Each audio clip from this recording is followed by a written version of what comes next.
welcome to yet another Mellow TV special. Today we'll be having an exclusive interview with Minister Floyd Green with regards to his new roles and responsibilities in the office of the Prime Minister. His roles and responsibilities with the National Identification System Nids. Also, the Registrar General's Department's RGD's Bedside Registration program, as well as his work in Southwest St. Elizabeth. Thank you so much for joining us. Minister Green, welcome to Mellow TV. Thank you, my pleasure. It's a pleasure to have you. And so we begin with a message from you. We'd like to ask you, what do you want the public at this time to know as a result of an incident in September in light of recent events? Well, you know, I think I've been very upfront and frank with the people of Jamaica, and I think they appreciate when leaders take responsibility where there are challenges. And I have always maintained that that is something that must be done, and that is something that I did. And clearly, everything is a learning experience, and you learn, you grow, and you ensure that you be better and that you do better. And I've always maintained that I got involved in political service to try and make the lives of people better. That has been my mission. That is what I'm very passionate about in Southwest St. Elizabeth and the various capacities that I've been able to serve. And having been given another opportunity to serve at this level, I will continue to do that, just that. And in fact, I will work even harder to ensure that people recognize that what I'm passionate about is work. What I'm passionate about is seeing how we can create the sort of Jamaica that we all want to live in. Thank you. In light of that, you're certainly making politics appealing to younger persons. What is your advice to the country as it relates to the future of politics in this current world? You know, I know it's very difficult looking on for people to be drawn to politics, but I've always felt that leadership will determine the sort of country that we live in. And if the best and brightest and most sincere and honest of us don't get into leadership, then we leave a void that will be filled by somebody. So I say to people who are passionate about service, especially young people, to really give politics a chance. And it doesn't mean that you have to be a member of parliament or you have to be a councillor, although I suggest that you should, but you can also just get yourself involved in political organization, in NGO work that people don't like to call politics, but everything comes to politics, because at the end of the day, politics is really about serving people. That's what politics is about. But we give it a lot of different connotations. But I have always prided myself on trying to make part of my life's work to get more people involved in the political space. And I think it's happening. I think through some of our political organizations like Generation 2000, we have seen a lot of good people who started out outside of politics in their own professions, who've come to make the space better. And one of my very happy moments was during the last election in seeing how many of those young people have transitioned. When you look at people like Tova Hamilton, who is Member of Parliament in Northern Trelawney, look at people like Crystal Lee, who is in St. Anne Xavier Main, in St. Anne Road, Amoy Crawford in Central Manchester, Carencia, Robert Miller, and I could go on and on. The reality, all of these people would have started outside the political space, and through work in Generation 2000, which prides itself on service over politics, have now been directly involved in making the lives of people better. So I think we're making progress, but we still have a far way to go. Thank you, Minister. You're now appointed to the Prime Minister's Cabinet as Minister without portfolio with responsibility for the National Identification System, Nids. What do persons need to know regarding this program? Well, for the first time in our history, we'll be able to truly identify and plan and provide for our citizens through a verifiable database of our people. We recognize that for years it's been very difficult to do some of the basic things like distribute social services, because oftentimes people don't have any identification cards or identifiers. That is why when we had the CARE program, and we were saying that there's a general grant of $10,000 for people, and the Minister of Finance went out and people could apply, we had over 15,000 people who could not collect just because they were not able to identify themselves. So we've identified this as a big issue. Plus, unless you're able to really identify your people, how are you going to really effectively plan for them? So it's something that we've been speaking about for the past 50 years, but we haven't gotten it done. So I want people to recognize that now we're moving to get it done. And the real aim of Nids is to make all of our lives easier, to get us out of this stage that when we go to transact business with the government or the private sector, we need multiple identifiers, we need JP letter, we need picture with the back of it signed to say we are who we say we are, largely because there's no database where all that information is collected in a secure format, it is verifiable, people can interact with it. So for us, this will carry us a far way in transforming Jamaica into a digital space. And what are the main objectives of Nids? So right now it is the primary objective I always say to everybody is to make our lives easier, right? And I want people to appreciate that. Nids is now a voluntary system, so we'll be going out to say to people, sign up. But outside of making life easier, it's to have a verifiable database that can do things like digital signatures, that will capture all your information, including biometric information, and we'll be able to replace the multiple IDs that we now have. Yes. So the long and short of it, we want to move where Nids and your Nids number will replace your TRN. In other words, it will be one and the same. So you won't need a TRN card. We want to move to a space where even your driver's license, all of that information can be captured on your identification card. So you won't need to go through a different process in terms of getting a different card for your driver's license. And ultimately down the line, we want to have where one ID can capture as much information as possible so that when you put in that information can be transmitted, whether you're dealing with a bank, whether you're dealing with the tax office, whether you're dealing with passport office, whether you're dealing with company's office, all of it will be a seamless transition through a database. Thank you. Persons have expressed concerns regarding the security and safety of their information given in the program. What are the main concerns you're hearing, and how can you reassure persons that their information is safe and secure? Yeah, I think without a doubt in this modern day, some of the big threats are around cybercrime. Some of the big threats are around things like identity theft. And as such, people are justifiably concerned that their information will be safe when it is put into this database. Again, one of the pluses is that we know this. So we are designing the system with that in mind. In other words, we're designing the system appreciating that cybercrime is on the rise. We're designing the system appreciating that security is the most pressing concern. And we've done that not only in system design in terms of what the actual server setup will look like and the security measures that will be put onto the card, but we are also doing that in terms of legislation. So the National Identification Legislation is the first legislation that has that the information collected will be encrypted on entry. And what does that mean, people listening on? So again, you're not just taking your information and putting it into a database that anybody can access the database will be able to see it. No. What we've said by law is that when we get your information, it goes into a format that can only be deciphered by somebody who has a key.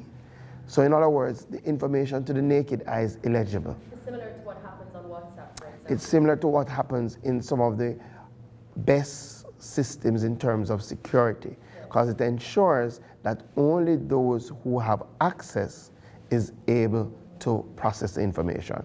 So with that said, clearly only select people will have access, will be able to track that, and then there is also a lot of legislation regarding use that is not authorized. So those who will try to access it without authority, again, we have put in criminal sanctions for those people. So outside of that, we will build a robust incident risk response team unit that will ensure that any incidents you can treat with at the quickest possible time, that you can respond, that where there are needs for patches, you can get that done. So we have been looking at all the shortcomings across government and private sector, and we're building that into our security network to the needs, not just to be the highest standard in Jamaica, but to adhere to international best practices.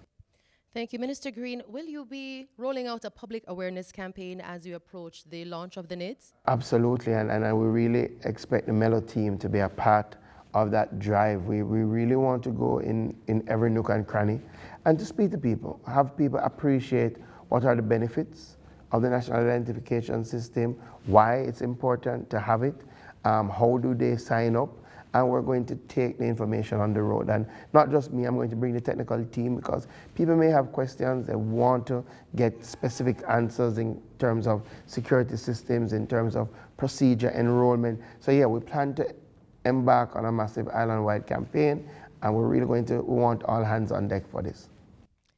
Well, certainly Mellow TV is looking forward to being a part of that campaign as we seek to inform and educate persons as well. We certainly will be getting on board with that.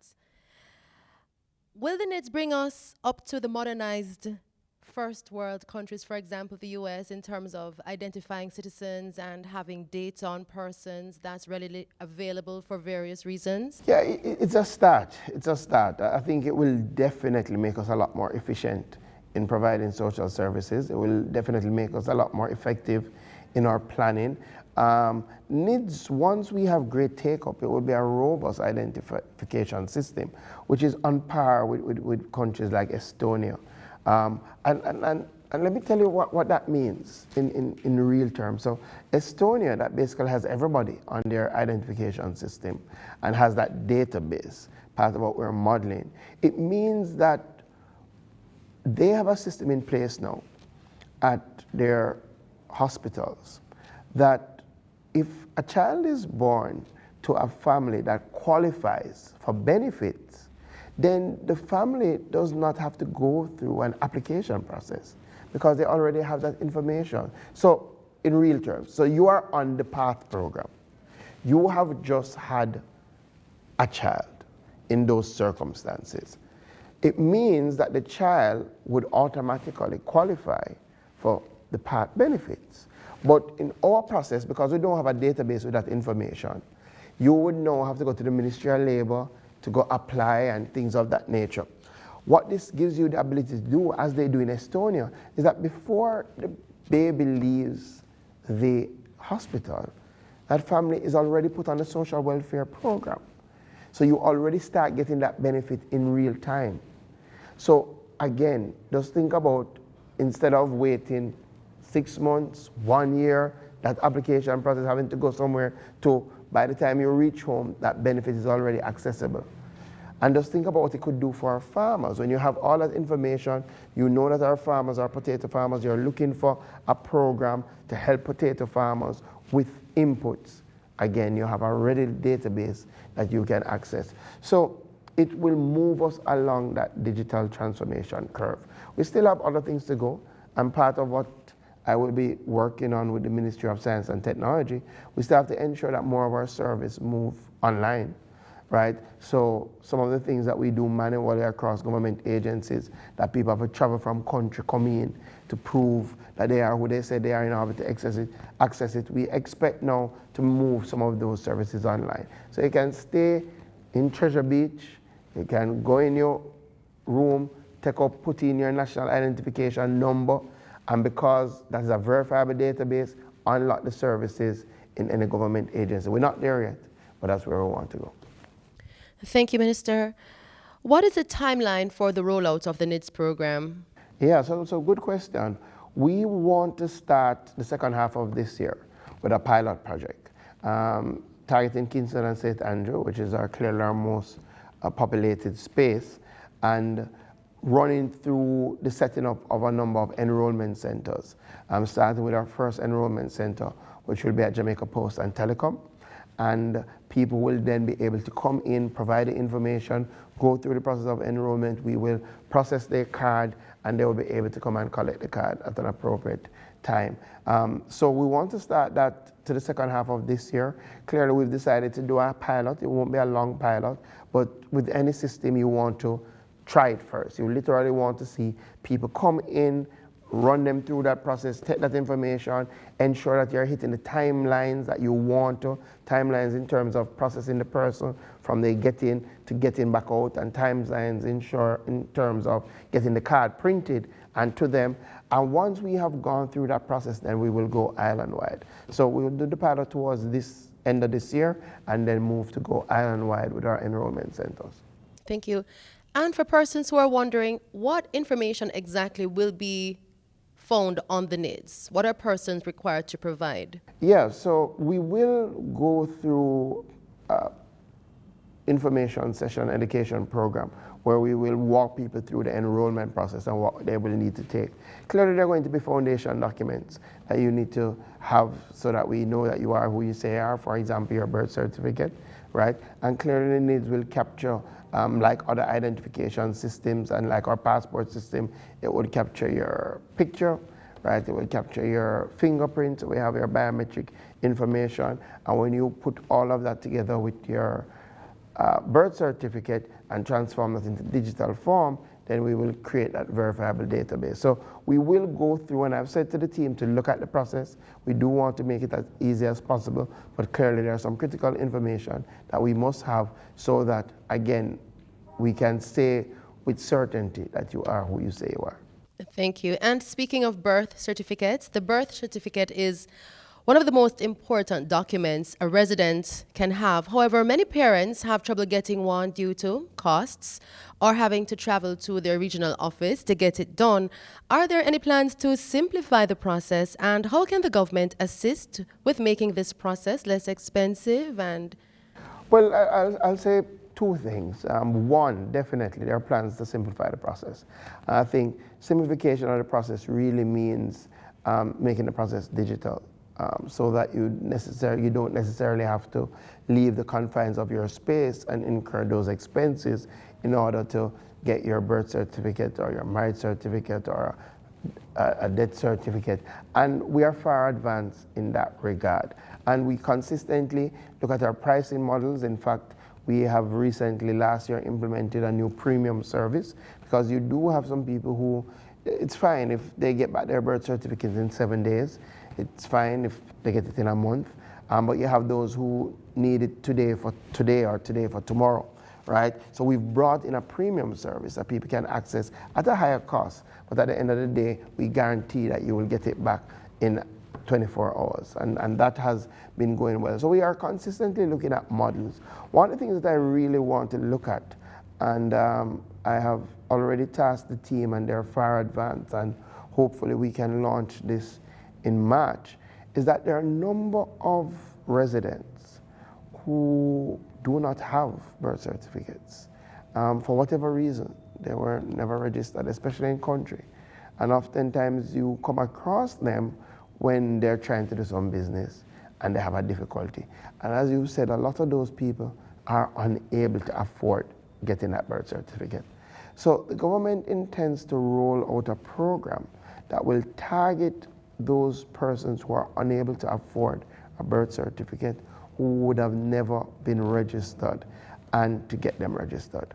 And we're going to craft a methodology to go into various communities, have them sign up. We've already developed a simplistic form, and they will be able to sign up and get their birth certificate free of cost. So that is something that we're going to be embarking on starting March, and we're targeting about 10% of our population, which is about 300,000 people who do not have a birth certificate. certainly that news will be well received. The Registrar General's Department, RGD's Bedside Registration program, will be expanded. Talk to us a little bit more about that and how this helps the average Jamaican.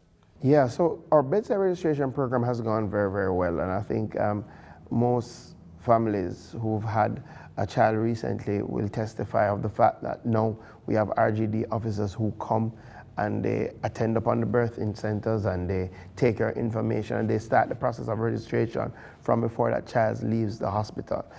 Last year we saw over 99% registration of the children who are born in Jamaica. So it has really helped. And one of the things that we have also recognized is that since we've started that, we've seen a significant increase in the amount of fathers that are recorded on the birth certificates. Traditionally and historically, we've had a real challenge in terms of birth certificates being prepared and produced with no mention of who the father of the child is.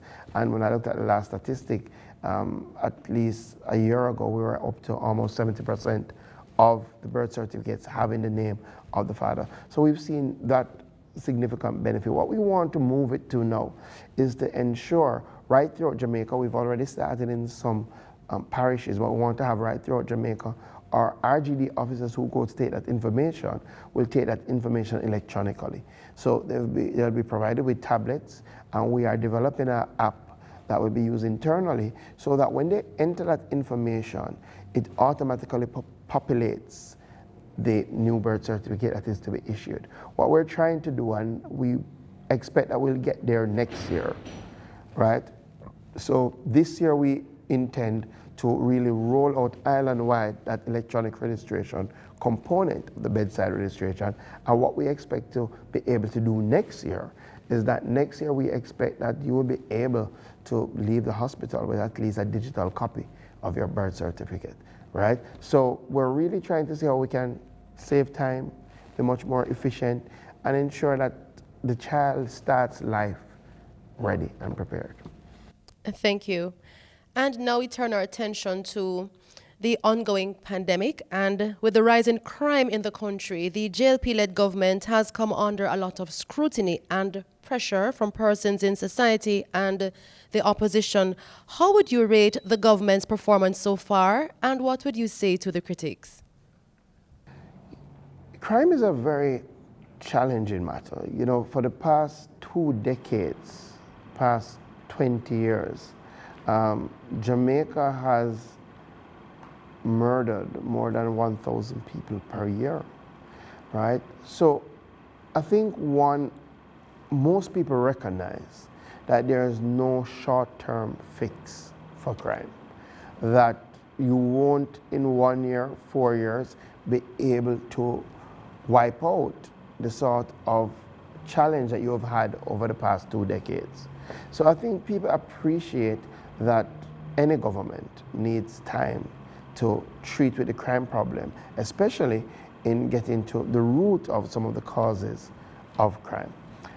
What I think people can see and say is that this government has made tremendous effort in getting the crime situation under control. And what does that mean? That means, one, what are the aspects that you need to fix if you're going to truly tackle crime? Now, clearly, the police are the main crime-fighting elements in our society.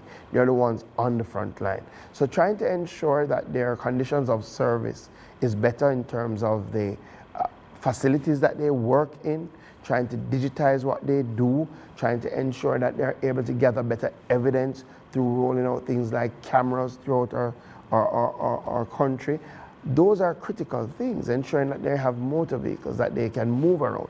Those are critical things, and I think I can say without a doubt that no government has done more for the Jamaica Constabulary Force in terms of those critical elements. We've had our Project Rock that we really reshaped, refurbished, and built more stations than any time in our history. We've seen our increase in terms of cars and in terms of just things that the police need to operate, and we've seen the rollout of our Jamaica Eye program. And in places like Black River, we now have cameras in our town, something that, you know, we never saw ever before. So I think people recognize that we are putting in the investment. The other thing is that you have to have sufficiency of boots on the ground. You have to have enough police to tackle the crime, and we have not had the numbers for a very long time, but the government hasn't just spoken about it. The government has moved from having 1 enrollment center to now having 3, having 1 in Twickenham Park that we've had for a long time, now on South Camp Road, and in Treasure Beach in St. Elizabeth. So we are increasing the intake of police each year. Again, not a short-term fix. You won't see the benefits until a number of different cycles, but we're doing the right things. And I think in moving to do the SOEs and the ZOZO, Zone of Special Operation, we have shown that this is not a one-pronged approach, right? We're fixing the police stations, we're bringing in more police. We have increased our capacity to police our border by over 300%. We've brought 3 new ships. We've put in helicopters, things like that that are needed to ensure that you stem the flow of guns into our small island state. So I think by any stretch of the imagination and looking at what is happening on the ground, the government has been doing the things that are necessary to address the crime issue. But we're not where we want to be as yet. So more has to be done. It is a continuous process, and I'm very confident that the Prime Minister and the Minister of National Security and our Security Council will work with all of us to be able to once and for all solve our crime problem. Thank you. What is your vision for the constituency of Southwest St. Elizabeth? So Southwest St. Elizabeth, as you should know, is the best place on earth. And they do have some of the best people you can find, most hardworking, dedicated, proud set of people who are willing to go out and fend for themselves and try to ensure that it create a better life for not only their families, but for the community. So my vision has been, how do you leverage that to ensure that the infrastructure keeps up with the sort of drive of the people? How do you leverage that to ensure that we get the sort of investments that we need to keep our young people employed? How do we leverage that to ensure that we capitalize on the fact that we have a great heritage and become the cultural heritage mecca of the Caribbean? So we've been working on that. So we've been doing a lot of work around our roads because we have had a very poor road network that for years was underserved. And as such, a lot of my energy has been, how do we fix those main and community roads? And we've gotten some done, and there's more to be done. We have been working on our water. Unfortunately, there are still areas in Southwest St. Elizabeth that do not have piped water.